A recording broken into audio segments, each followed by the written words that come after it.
Madame la rapporteure, mes chers collègues. Même si la Chine n'est pas directement visée, chacun a compris bien sûr, et cela a été dit, que c'est de ce pays dont il s'agit ici en premier lieu dans la proposition de loi que nous examinons. La Chine ne respecte pas les principes éthiques en matière de prélèvement d'organes tels qu'ils résultent du droit international. Et le premier de ces principes, c'est le consentement libre et éclairé. Elle organise un trafic d'organes sur sa propre population en les prélevant sur les prisonniers ou les minorités ethniques ou religieuses. C'est donc un État voyou auquel nous avons affaire en la matière, qui s'essuie les pieds sur les droits de l'homme les plus élémentaires en matière de transplantation d'organes.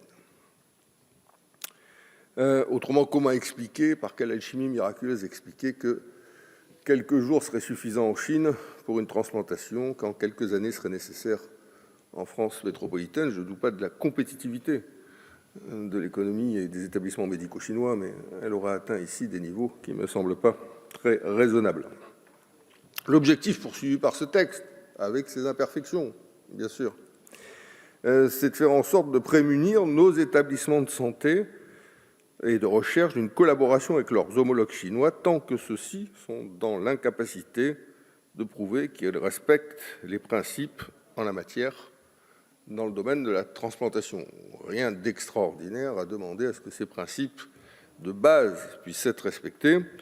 Le système de transplantation, lorsqu'il repose sur le prélèvement sur donneur vivant ou dans lequel le prélèvement sur donneur décédé n'est pas suffisamment élaboré, ce qui est le cas en Chine, en Inde, au Pakistan, aux Philippines, Bangladesh, Égypte, Mexique, Cambodge, Sri Lanka, nécessite bien sûr que nous prenions les précautions nécessaires. Et ce texte s'inscrit tout à fait dans cette perspective et nous ne pouvons que la soutenir.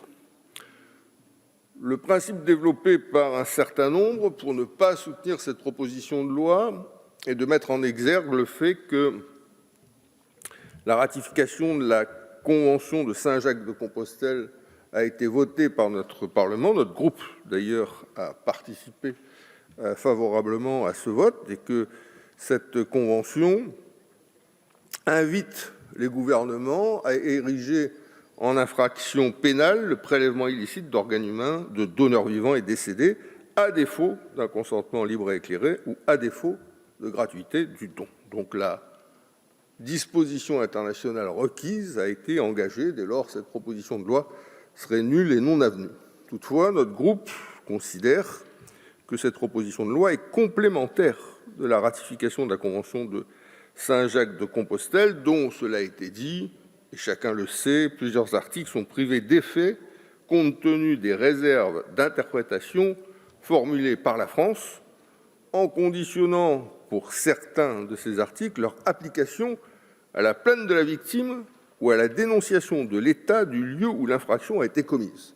Donc certes, la Convention a été ratifiée, certes, elle est généreuse et positive dans les principes qu'elle pose, mais certes également, on aura compris que ces modalités d'application seront loin d'être faciles à mettre en œuvre et que, hélas, il est à craindre que la majorité des cas passe au travers des mailles du droit international qui a été ainsi érigé. Donc, pour toutes ces raisons, nous soutenons la proposition de loi au nom du groupe UDI qui est aujourd'hui examinée et nous espérons que la présidence française du Conseil de l'Union européenne permettra de contribuer à mettre ce sujet sur la table parce qu'il est au premier rang des préoccupations s'agissant des droits de l'homme. Je vous remercie. Merci.